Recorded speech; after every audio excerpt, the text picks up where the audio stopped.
Bienvenidos a esta última sesión del curso Recorrido Histórico por las Constituciones de México. Ha sido un gusto contar con su presencia.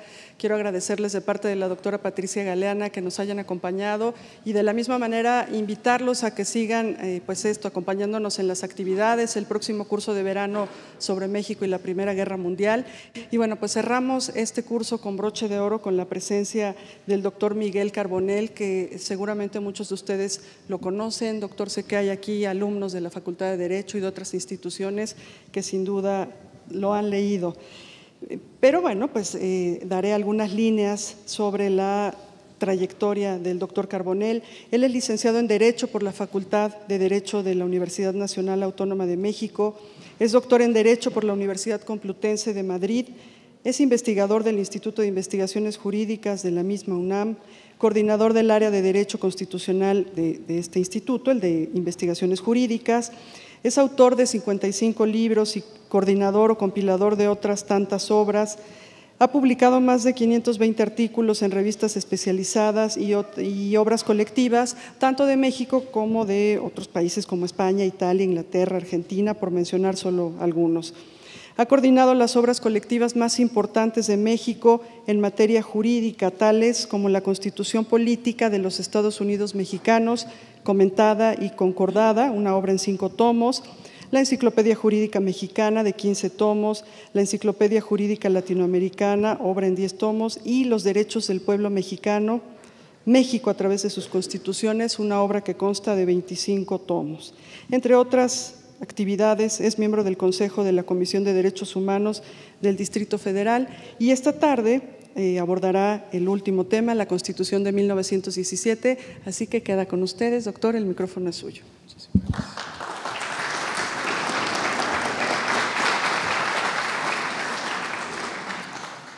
Muchísimas gracias, muy buenas tardes a todas y a todos. Es para mí un gusto y un honor estar nuevamente en este Instituto de Investigación Histórica sobre las Revoluciones de México.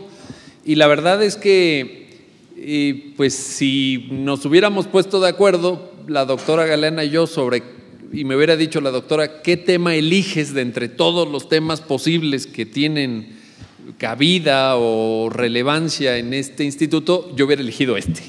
Así que la verdad que, como se dice, ¿verdad?, me dieron en el mero mole porque esto es lo mío, la Constitución. Ya la vez pasada que vine a dar otra conversación de esta naturaleza dije, yo no soy historiador, sé de historia, pues no en calidad de experto, sino en calidad de ciudadano, en calidad de universitario, y en ese punto no podía yo agregar cosas muy originales, pero de lo que sé un poquito más, no mucho más, pero sí un poquito más que de la historia, es del constitucionalismo, y eso es de lo que les vengo a platicar el día de hoy. Agradeciendo muchísimo su presencia, saludando también a los de la sala adjunta que nos están viendo a través de la cámara. Entiendo que hay una sala donde también seguramente hay personas que nos están escuchando y también para ellos les mando un saludo.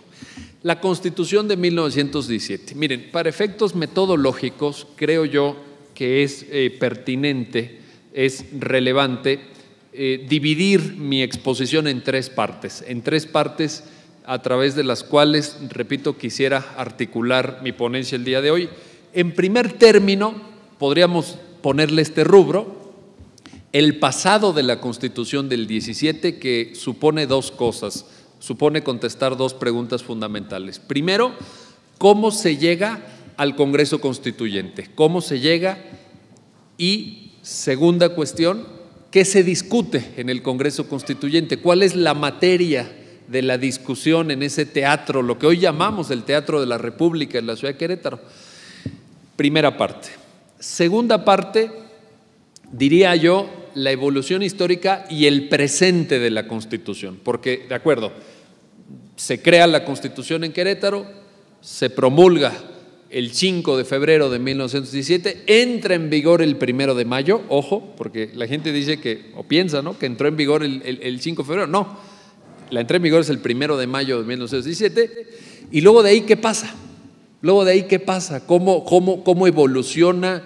¿Qué perspectiva hay desde el punto de vista político, desde el punto de vista jurídico? ¿Qué pasa con ese texto creado en el Congreso Constituyente?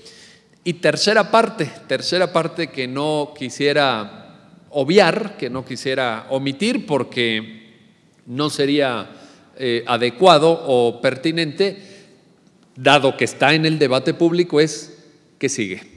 ¿Qué sigue? ¿Cuál es el futuro? Ya llegamos al 2014, estamos a escasos 3 años del centenario, tenemos la Constitución más antigua de América Latina. ¿Qué sigue para nuestra Constitución? ¿Qué alternativas hay? ¿Cambiamos? ¿No cambiamos? ¿Nos seguimos por donde hemos avanzado en las últimas décadas? ¿Qué es lo mejor? ¿Qué vislumbro yo? Bueno, ese es el plan de la ruta, ese es el plan digamos, de desarrollo de mi conversación. ¿Están listos? Perfecto, pues nos arrancamos. Primero, ¿cómo se llega al Congreso Constituyente? El Congreso Constituyente es el anhelo de un grupo fundamentalmente encabezado por militares que ganaron en la revolución y en un liderazgo de una persona que, si bien se había forjado en el ámbito de lo militar y había librado batallas en la gesta revolucionaria, tenía una cierta formación intelectual. Y digo una cierta formación intelectual porque no era un intelectual, no era un académico, pero sí era un hombre de letras para esa época, ¿no? Venustiano Carranza. La verdad es que en buena medida el Congreso de Querétaro, la propia idea de aterrizar esa gesta revolucionaria, se la debemos en buena medida, repito, a Venustiano Carranza. Pero esto que les acabo de decir obviamente tiene una influencia en cómo se compone el Congreso Constituyente. Es decir, ¿quiénes van finalmente a discutir la nueva Constitución o la reforma a la Constitución de 5 de febrero de 1857? Los que ganaron. Los porfiristas no estuvieron en Querétaro. Los grupos militares derrotados no estuvieron en Querétaro. Fue un Congreso Constituyente fuertemente carrancista. Esa es la verdad. Primer punto. Segundo, el primero de diciembre de 1916 llega Venustiano Carranza al hoy llamado Teatro La República de la ciudad de Querétaro y presenta el proyecto, que es el insumo, el texto que sirve de insumo para arrancar la discusión. Y es un proyecto que lleva por nombre el mismo nombre que oficialmente tiene hoy la Constitución, que es Constitución de 5 de febrero de 1917, que reforma, decía proyecto de reforma a la Constitución de 1857. Es decir, Carranza, insisto, era un hombre de letras, pero no era un superacadémico, no era un superintelectual, y no alcanzó a vislumbrar la contradicción que había entre convocar un Congreso Constituyente y presentar un proyecto de reforma constitucional, porque si presentas un proyecto de reforma, pues ¿para qué convoques un constituyente? El constituyente es el órgano que crea originariamente una constitución. Eso es un Congreso Constituyente, y por eso desaparece creada la Constitución, porque esa es su finalidad. El Congreso Constituyente, ¿por qué existe? Porque crea la Constitución. Después de que crea la Constitución, ¿existe el constituyente? No, el constituyente desaparece. Hay ahí una contradicción. Pero bueno, insisto, era ilustrado, pero no era así un hombre tampoco, digamos, de una iluminación suprema para advertir esto. Llega el proyecto y ese día Venustiano Carranza hace un gran discurso. Se los recomiendo. Lo pueden encontrar en 2 fuentes. Yo por lo menos ahí lo consulté originalmente cuando era estudiante de la Facultad de Derecho de la UNAM, en esta famosa obra, merecidamente famosa, de Felipe Tena Ramírez, que se llama Leyes Fundamentales de México, que tiene muchas ediciones en Editorial Porrúa. Ahí está el discurso bueno, ahí consúltenlo. Debe estar en la página web del Instituto también de Estudios históricos de las revoluciones de México, por supuesto, ahí lo pueden ver, pero yo se los recomiendo, porque Venustiano Carranza, en ese discurso verdaderamente elocuente, verdaderamente brillante, hace dos cosas. Primero, reflexiona sobre los principales aspectos del proyecto que está presentando, que en buena medida es una copia de la Constitución de 1857, ahí hay un dato muy relevante. Pero segundo, reconoce que hubo muchas cosas de la Constitución de 1857 que no funcionaron, y en esa medida propone algunos ajustes, algunos cambios. Por ejemplo, es muy interesante que Venustiano Carranza, habiendo luchado contra el régimen porfirista, en el proyecto apuesta por una figura presidencial muy fuerte. Y dice, a ver, espérame, pues no queremos combatir eso y ahora ¿por qué le das tanto poder al presidente? Incluso algunos diputados constituyentes, como el diputado Pastrana Jaimes, se lo reprochan. Y en el debate constituyente hay un párrafo muy bueno del diputado Pastrana Jaimes, que a mí me gusta mucho transcribir en los textos que he escrito sobre presidencialismo, donde dice cuidado, porque estamos creando una figura más poderosa que un rey, dice. Le estamos dando más poderes al presidente de México escritos en la Constitución que los poderes que tiene en ese entonces, ¿no?, el rey de España. Dice Pastrana Jaimes, ya quisiera el rey de España venir a ser presidente de México, porque podría hacer más cosas. Entonces, ¿qué significa esto? Que estaban dibujando un ejecutivo muy fuerte. ¿Pero por qué? ¿Por qué estaban dibujando un ejecutivo muy fuerte? Carranza lo explica en su discurso. Porque en la tesis esta, que yo, sinceramente, eso ya los historiadores lo podrán explicar, no me atrevo yo a dar una hipótesis, pero a mí me parece que es la tesis de Emilio Rabasa, ¿no?, de la Constitución y la dictadura. Emilio Rabasa, en ese libro fantástico que ustedes conocen, La Constitución y la dictadura, dice, ¿y por qué fue necesaria la dictadura de Porfirio Díaz? Porque los del 57 le habían dado muchos poderes al poder legislativo. Y el poder legislativo había invadido las facultades y había obstaculizado el quehacer gubernamental y particularmente la tarea del presidente. Frente a eso, la única alternativa viable era la dictadura, dice Emilio Rabasa. Yo encuentro un eco entre el Rabasa y el diseño del presidente en la Constitución del 17, porque parece que el espíritu, no el espíritu, digamos, la idea de Rabasa, la idea de Emilio Rabasa, este intelectual tan importante, ¿no?, en esos años, pues finalmente se traslada al texto constitucional y se escribe en la Constitución, un ejecutivo fuerte. Ahora, la verdad es que el debate constituyente mexicano es bueno para la época, no diría yo que es un debate hueco, vacío, puramente retórico, no es así. Se le revelan a Carranza varios diputados, aunque eran del grupo carrancista, a la mera hora varios diputados de la discusión dicen, sí, pues yo soy muy carrancista, pero yo no voy a aprobar todo lo que dice don Venustiano así nada más, sino que realmente discuten, aportan, etcétera, pero en comparación con algunos otros debates constituyentes no es muy brillante. La verdad se los digo, no es un debate de una profundidad intelectual así mayúscula. Vaya, no es Filadelfia, se los digo con esas palabras. No es, ni había un James Madison, ni había un Thomas Jefferson, pues no. Había gente interesante, pero hasta ahí. ¿En qué se centra la discusión? Fíjense que en una serie de cuestiones que a la postre, y esto es como el burro que tocó la flauta, porque ni ellos lo sabían, pero a la postre nos dan lugar a la primera constitución social del mundo, en la historia del mundo, la primera constitución social. ¿Por qué? Porque el enfoque está en tres temas. Está, primero, en el tema de la educación. Si no querían un artículo tercero escueto, un artículo tercero superficial, llano, no.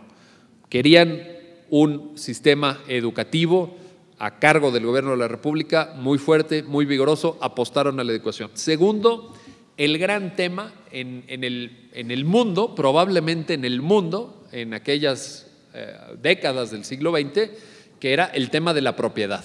Y ahí tenemos el gran debate sobre el artículo 27, la propiedad comunal, la propiedad ejidal y todo lo que de ahí deriva, que ciertamente es algo original en el constitucionalismo mundial, es algo de lo que no había antecedente en esos términos y que nos crea una figura muy nuestra, muy original mexicana, que es la figura del ejido que pues todavía pervive, al menos formalmente, ¿no? Al menos, bueno, y jurídicamente, porque todavía hay muchas tierras ejidales, pero ya como tal el ejido pues no tiene la relevancia que tuvo en el pasado. Sin embargo, ese es uno de los grandes temas del constituyente, y el tercer gran tema del constituyente es el artículo 123. El artículo 123 y los derechos de los trabajadores, ahí sí, como claro, bueno, y en el 27 también, como claro y directo efecto de los abusos bajo la dictadura porfirista, es decir, los abusos contra campesinos, los abusos contra trabajadores, las famosas tiendas de raya, las famosas concentraciones de tierra. Recordemos que una sola familia, ahora de cierta prosapia política, diría yo, un apellido muy famoso, pues era dueño de prácticamente todo Chihuahua, la familia Krill, ¿no? Por ejemplo. Y para que se den una idea de qué tan grande es Chihuahua, porque a veces perdemos la dimensión, pero dentro de Chihuahua cabe, por ejemplo, todo el territorio de España.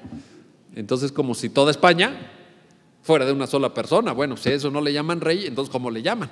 Porque realmente de ese nivel de concentración, frente a eso, ¿qué sucede? Artículo 27, propiedad comunal, ejido, etcétera. Es la respuesta. Frente a los abusos de los trabajadores, frente a las tiendas de raya, frente a los sueldos confiscatorios, frente a la gran injusticia, digamos, en el campo laboral, el 123. Y así se hace. Esto fue, estoy resumiendo mucho, pero esto fue el Congreso Constituyente, la primera constitución social. El Congreso Constituyente dura poco también en términos de derecho comparado, y pensando que en ese entonces pues no había vías de comunicación, no había internet, no era de que te mando el proyecto por mail y me lo regreses, pues no, era todo de que se tenía la gente que estar ahí, etcétera. Dura poco porque dura prácticamente 2 meses, se cierra a finales de enero, entonces en 2 meses hicieron este nuevo proyecto. A veces me preguntan, ¿es una reforma a la Constitución de 1857 o es una nueva Constitución? Es una nueva Constitución. Independientemente, es que si yo lo abro, dice ahí que reforma la de 1857, es una nueva Constitución, punto. ¿Por qué? Porque hubo un Congreso Constituyente. Y los diputados constituyentes fueron electos ad hoc para esa tarea. Había una elección a una convención constituyente, no una elección al Congreso, no una elección ordinaria. Entonces, en ese sentido, desde luego que es una nueva constitución. ¿Qué pasa? Segunda parte de mi ponencia. Bueno, se crea la Constitución y luego ¿qué pasa? Les voy a decir algo que a lo mejor les choca a algunos. Lo puse por escrito en un libro y me lo objetaron de manera contundente, pero no advierto yo algún elemento que me haga cambiar de opinión. Si lo hubiera, y si ustedes esta tarde me lo hacen ver, yo cambiaría encantado de opinión. Es una tesis polémica, insisto, sé que a algunos no les va a gustar, pero ahí les va. En los años siguientes lo que pasa es que un partido político se apropia de la Constitución. Y sí, lo quiero decir en estos términos, la Constitución mexicana termina siendo una constitución del PRI, es una constitución priista. ¿Por qué les molesta? Porque dicen, ¿cómo va a ser del PRI? Pues si es de todos. Pues sí, pero todos en esa época eran uno. Era el gran partido de México que aglutinaba a todos los sectores relevantes, esa es la verdad. Y el PRI, se los puedo demostrar con hechos, el PRI manipuló, cambió, acomodó, peinó y despeinó la Constitución a su antojo, sin contrapesos, porque no había, aunque existía ya el Partido Acción Nacional, por supuesto, y más adelante había otras opciones, etcétera, pero no había contrapesos. El presidente de la República, todos los miembros del Congreso, todos los gobernadores, todos los presidentes municipales, el ejército, el sector popular, los ministros de la Corte nombrados también de la misma gama ideológica, el servicio exterior mexicano. Pues ¿dónde estaba el contrapeso? Era una constitución priista y lo que fue cambiando el PRI, luego fue cambiando la constitución, porque obviamente también eso es un matiz interesante que demuestra mi tesis. El PRI fue muchos PRIs a lo largo del tiempo. El PRI fue el PRI del general Cárdenas, que incorpora un mandato, hay que recordar la historia, en el artículo 3, en donde se dice que toda la educación que imparta el Estado será de carácter socialista. Y se escribe eso en la Constitución. ¿Por qué? Pues porque el gobierno de Cárdenas era un gobierno de tendencia izquierdista, dentro del PRI. Pero luego viene el desarrollo estabilizador, como lo caracterizó Ortiz Mena, y vienen los gobiernos de Miguel Alemán y los subsecuentes, y esos no podemos decir que fueron gobiernos de izquierda. Bueno, y tan es así que lo de la educación socialista se quita y luego ya se olvida. Y era el mismo PRI. Y luego venimos a los años 80 y vienen las tesis neoliberales del gobierno de Miguel de la Madrid, del presidente Salinas, del presidente Zedillo, y era el mismo PRI. Y todos ellos, unos más, otros menos, cambiaron la Constitución. A la postre teníamos una Constitución que estaba hecha a imagen y semejanza del PRI. Claro que dirán ustedes, no es cierto, porque en 1963 se introducen los diputados de representación proporcional y ahí se abre el Congreso y todo. Pues claro, es la mejor prueba. Cuando el PRI dice, no, ya no se puede tanto, ¿verdad? Porque ya es demasiado, hay que abrir un poquito. ¿Qué hace? Reforma la Constitución. ¿Le convenía o no le convenía al PRI? Claro que le convenía al PRI. Era una forma de seguir manteniendo el control. Y en los años 70, después de la experiencia traumática del 68, cuando el PRI siente que pierde la base popular de apoyo, empieza a inflar la Constitución de derechos sociales. De derechos sociales. El derecho a la igualdad entre hombres y mujeres del 74, el derecho a la vivienda también es del 74, la reforma política del 77, que, entre otras cosas, permite la participación legal del Partido Comunista. Es decir, finalmente el PRI agarró la Constitución y dijo, la Constitución soy yo. Como Luis XIV, que dijo, el Estado soy yo, dijo, la Constitución soy yo. Y la verdad es que así fue, así fue. No quiero decir con ello, estoy haciendo una tesis simplemente descriptiva, no valorativa. Simplemente estoy describiendo. Lo valorativo se los dejo a ustedes. Que cada uno de ustedes diga si esto fue bueno o fue malo. Que cada uno diga si fue correcto o fue incorrecto. ¿Hubo cosas buenas? Sí hubo cosas buenas. Una muy importante, lograr la paz en este país. ¿De dónde veníamos? Veníamos de guerras. Veníamos de un siglo XIX caótico. Pues lograr la paz y asentar a los principales actores y incorporarlos a todos en una organización política, eso es un mérito. Eso es un mérito. 2, ¿hubo buenos resultados económicos? Durante un tiempo. No, hubo buenos resultados económicos comparados con quien me digan. Es decir, en el siglo XX mexicano, la economía mexicana creció a tasas que ya quisiéramos ahorita. Ya quisiéramos ahorita 40 años con tasas de crecimiento del 6%, cuando llevamos 20 años creciendo al 1.3%. Entonces, sí fueron buenos resultados económicos, la verdad. Y en los años 70, claro, los salarios en México eran casi de primer mundo. Luego vino todo aquello que ya sabemos que vino, ¿verdad? Porque también les tocó a los más incompetentes y los más corruptos administrar la abundancia. Y entonces, con tanta corrupción y con tanta incompetencia, administrar tanta abundancia, pues se convirtió aquello en un nido de víboras y de ratas, etcétera. Y ahí quedó los buenos resultados, pero ciertamente no podemos negar eso. Del lado de los déficits, del lado de los problemas, no hubo nunca una verdadera democracia. Hubo una simulación democrática que consistía en una rotación de las élites, nada más. Formalmente, siempre se realizaron elecciones. Cada 6 años se eligió un nuevo presidente, se entregó el poder sin un solo día de retraso, nunca hubo ninguna tentación de quedarse con el poder, en fin. Dijeron, bueno, mucho poder, pero por 6 años. Eso funcionó así, pero si uno dice, bueno, más allá de lo electoral, hubo democracia en esos años, estoy hablando de los años 20 a los años 80, La verdad es que no. La verdad es que no. Hubo una simulación democrática.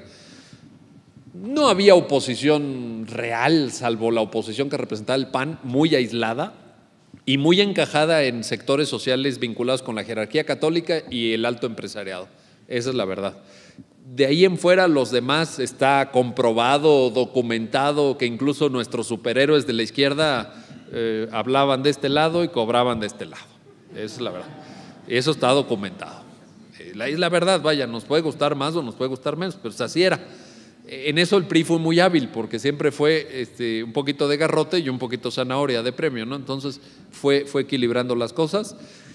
El pluralismo no existía por consecuencia de lo que acabo de señalar, más allá de alguna ficción, ¿no? Incluso cuando los partidos de oposición no se oponían suficientemente, el propio PRI les decía: griten más fuerte, porque no se oye el grito de la oposición, y les mandaban a los corresponsales del New York Times para que entrevistaran a Lombardo Toledano y dijeran: ahí está la prueba de que sí somos democráticos, porque miren, Lombardo Toledano diciendo que el presidente es un corrupto y un autoritario.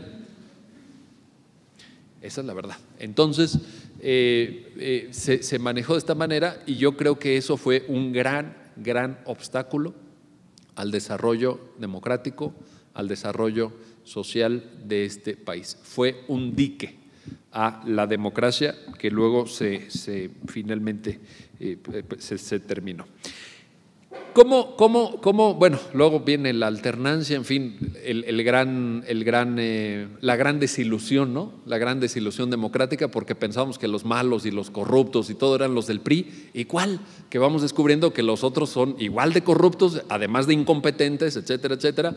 Pues obviamente del PRD, que todavía no ha tenido la oportunidad a nivel nacional, pues no puedo yo decir nada, salvo lo mal que lo hace en el DF, que ya es suficiente, pero en fin, de ese tema no me quiero expresar más, porque yo creo que todos lo sufrimos. En el ámbito de las delegaciones les tengo unas historias fantásticas de corrupción, no se las quiero contar ahorita, ya en otra ocasión se las cuento. La gran corrupción que hay en las delegaciones del DF, el manejo patrimonialista del Estado, en fin, no digo más.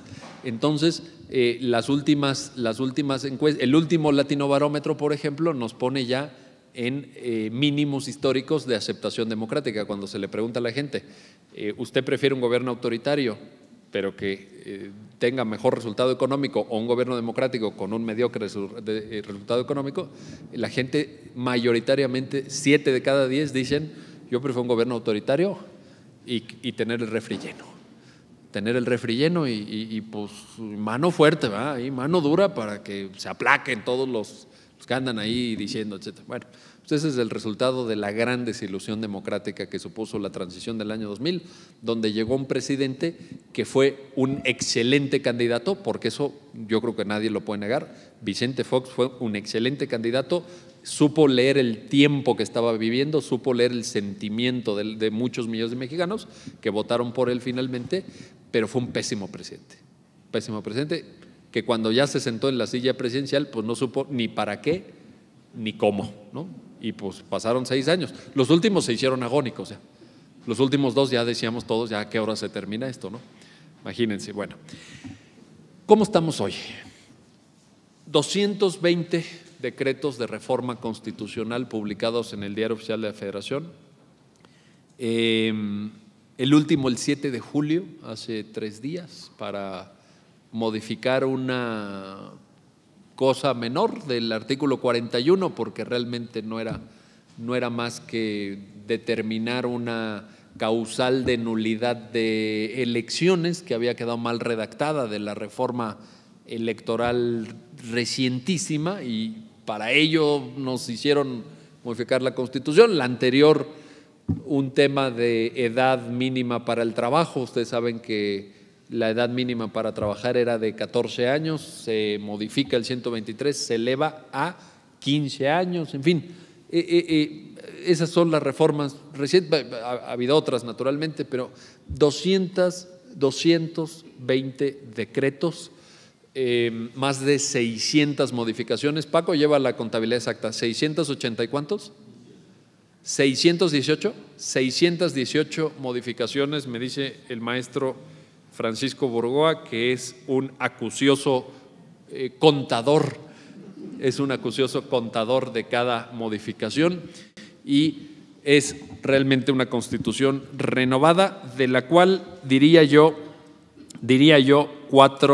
cinco cosas en el presente de la Constitución para cerrar la segunda parte de mi intervención. Primero, se ha hecho, a la vista de estos datos, se ha hecho una quimera, es algo ilusorio, puramente teórico, el principio de rigidez constitucional. ¿Por qué?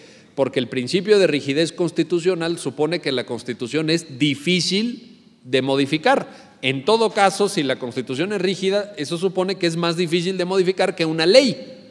Bueno, yo quiero que me digan cuántas reformas ha tenido el Código Civil Federal o el Código Penal Federal o la Ley Federal del Trabajo y lo comparemos con la Constitución. No hay ni parangón posible. Es decir, el Código Civil Federal, que es de los años 30, se ha de haber modificado, no, es del 28, ¿no? Es de 1928, se ha de haber modificado, ¿qué? Unas 10, 15, 20 veces contra 600 de la Constitución. Entonces, realmente hemos volatilizado el principio de rigidez constitucional y yo escribí mi tesis doctoral en 1998 sobre el tema de la reforma constitucional y puse que la enorme caudal de reformas constitucionales se debía fundamentalmente a que un solo partido pues tenía el control, ¿no? Y entonces mandaba el presidente de la República una iniciativa de reforma y rápido se aprobaba, vaya, ni se discutía, ¿no? Esto lo mandó el presidente, rápido, porque es de nuestro partido.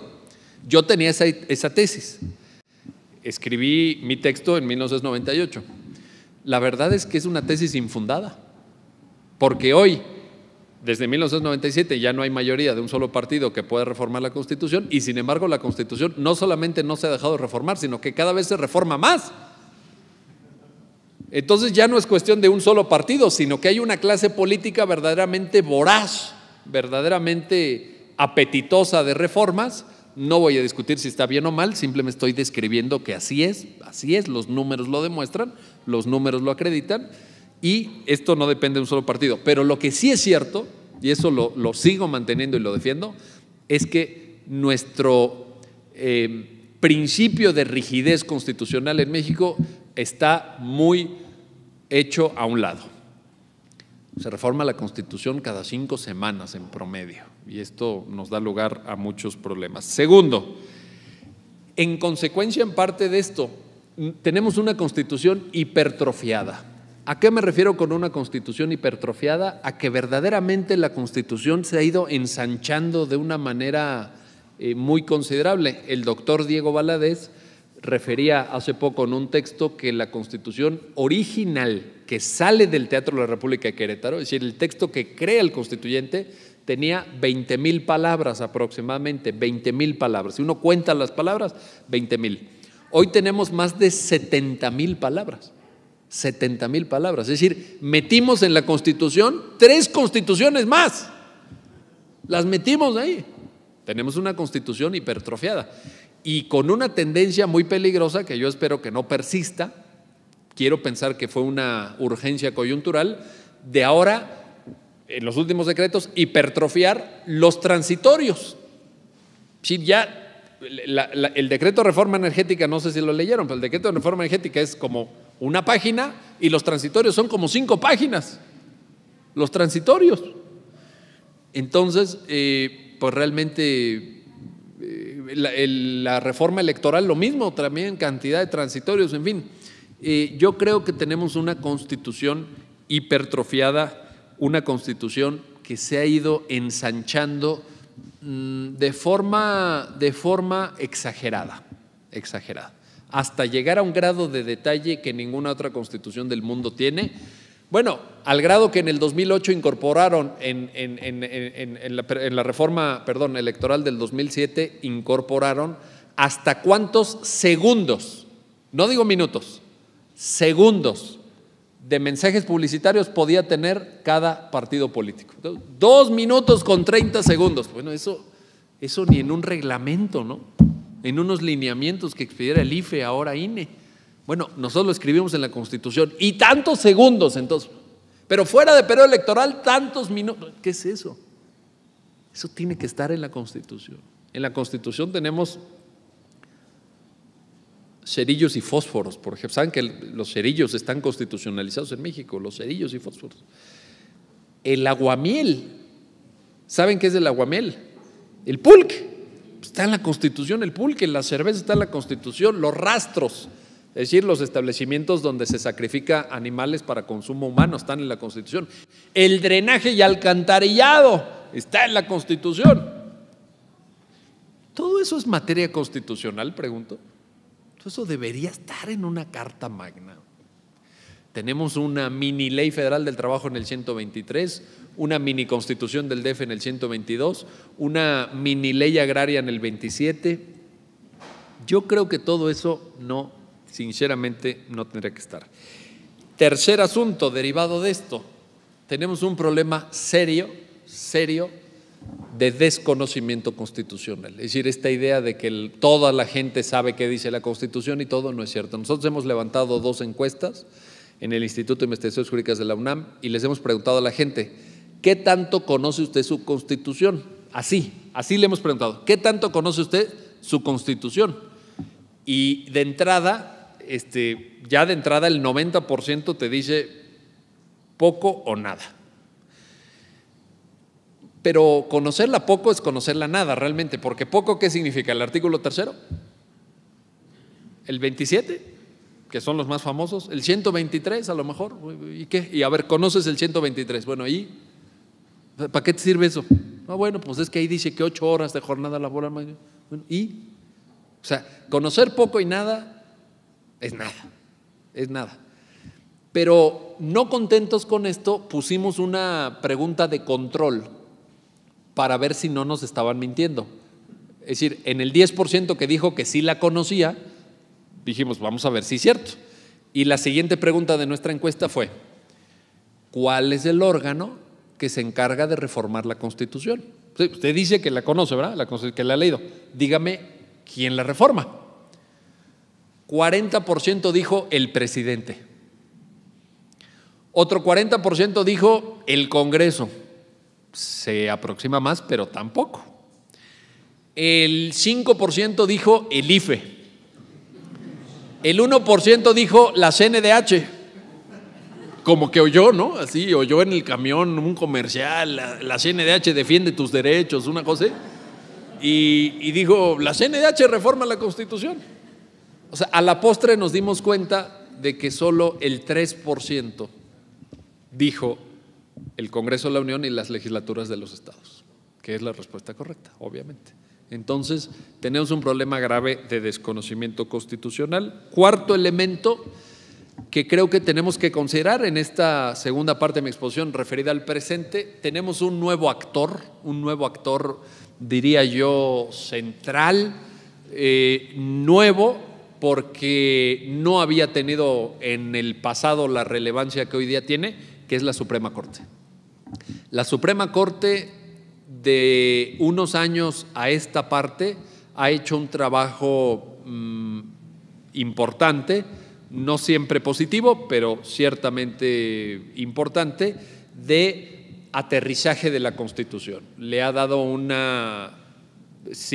significado normativo que no tenía, ha aterrizado varios conceptos. La jurisprudencia de la Suprema Corte ha sido enriquecedora del texto constitucional en cuanto a conceptos que la propia Constitución no incorporaba, etcétera, y todo esto lo ha venido convirtiendo en un nuevo actor. En el ámbito, tocando del mismo punto, en el ámbito de la institucionalidad tenemos, en otro nivel, no lo pondría yo al mismo nivel, evidentemente la Corte ha tenido una primacía superior, pero en otro nivel pondría yo de manera relevante a los órganos constitucionales autónomos, que ya son 10.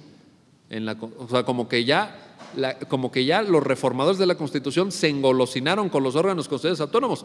Empezamos con unos poquitos, ¿no? Hasta hace poco eran 4 y ahorita ya son 10, porque ya todo es órgano constitucional autónomo, hasta la PGR, que ya hasta el nombre le cambiaron y va a ser Fiscalía General de la Nación y va a tener carácter autónomo en términos del artículo 102, apartado B de la Constitución, el INEGI, el Instituto Nacional de Elecciones, el IFAI, la Comisión Federal de Competencia, el Instituto Nacional de Evaluación Educativa también, en fin, una serie de órganos que ahí están, que resultan novedosos en la configuración institucional de México, porque pues yo me acuerdo que hace muy pocos años todavía explicaban en el curso de Derecho Constitucional que los poderes eran 3, ¿no?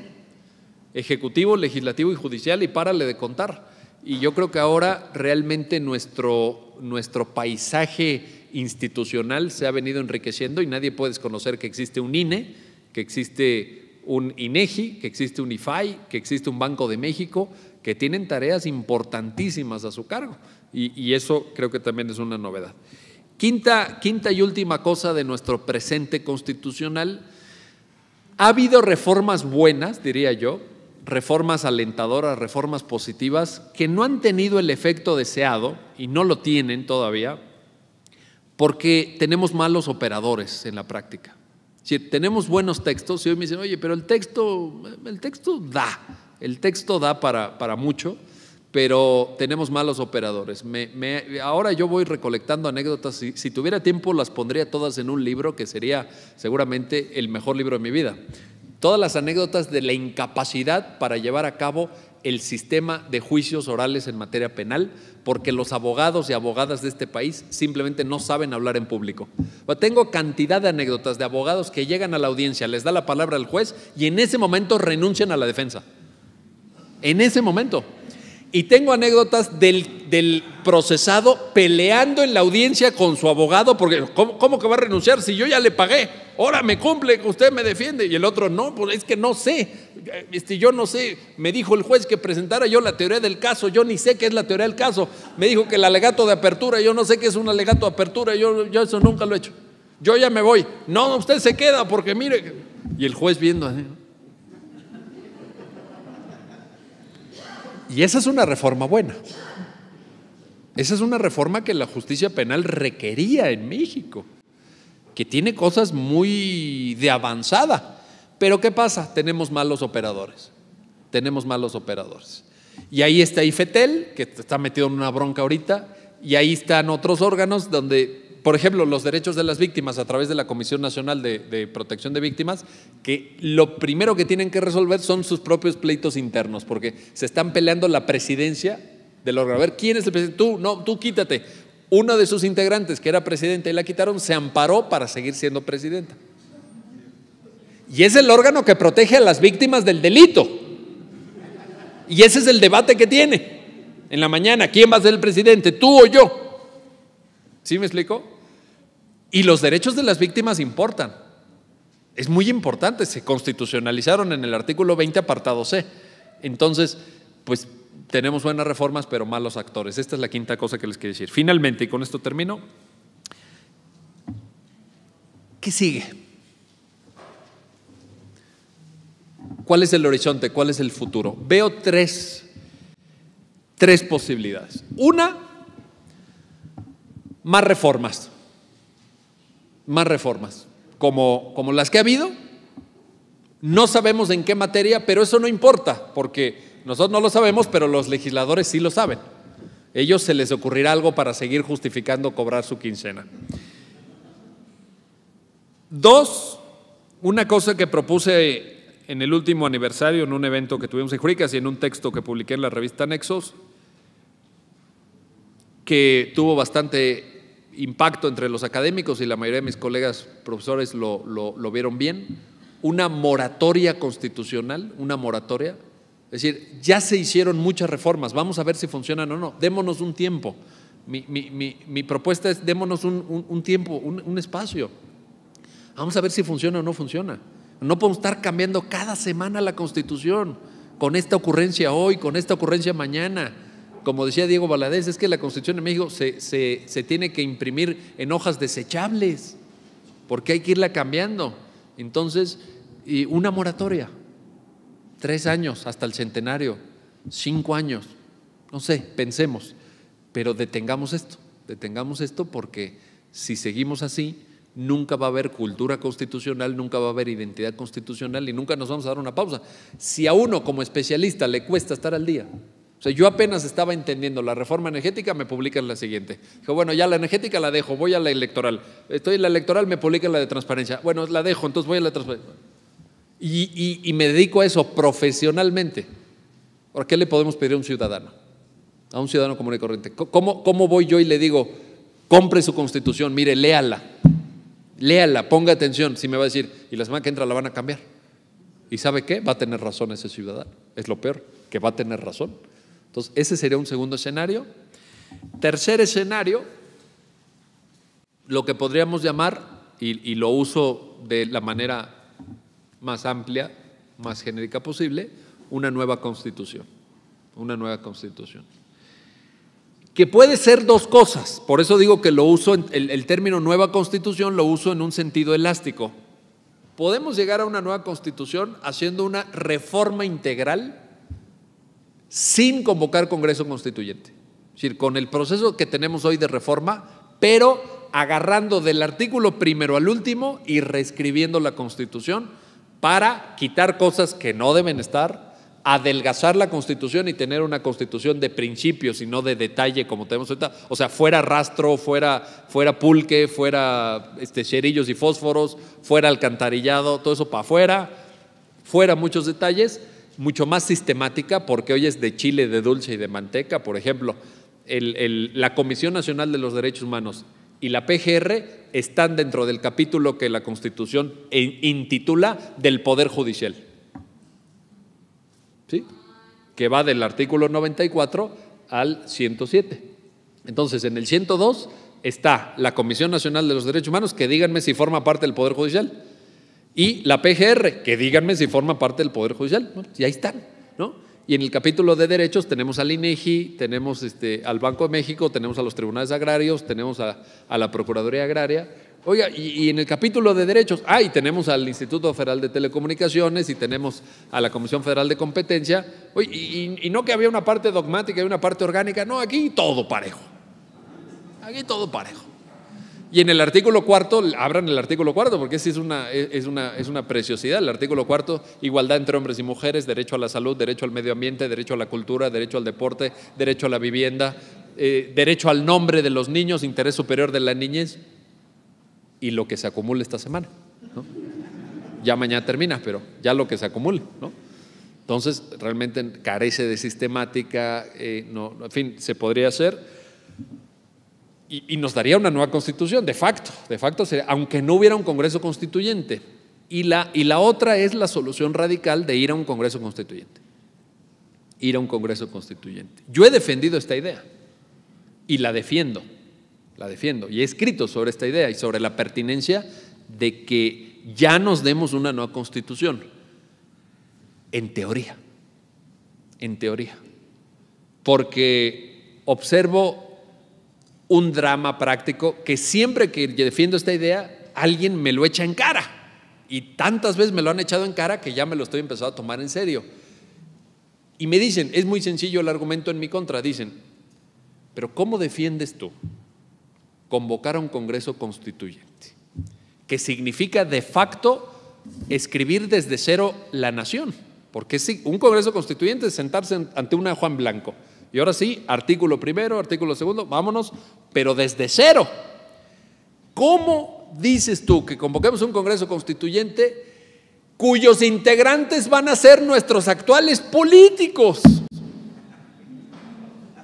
Y sí es un buen argumento. A mí también me da miedo. Porque entonces me imagino yo en el Congreso Constituyente al diputado Martí Batres, por ejemplo, o al diputado Fernández Noroña, por ejemplo, o al diputado Moches, no sé cómo se llama, el de los moches del PAN, no sé cómo se llama, o a los burros del PRI, a los del Bronx del PRI. Bueno, y uno confiaría su destino en esas personas, porque una cosa sí les digo, y en eso sí quiero ser muy, muy realista, vaya, nuevos partidos, o sea, digamos, fuera del espectro político que hay hoy, pues no va a haber. No vamos a revivir a James Madison para que sea diputado constituyente nuestro. No va a venir Alexis de Tocqueville a escribir nuestra Constitución, ni John Stuart Mill, ni Albert Einstein.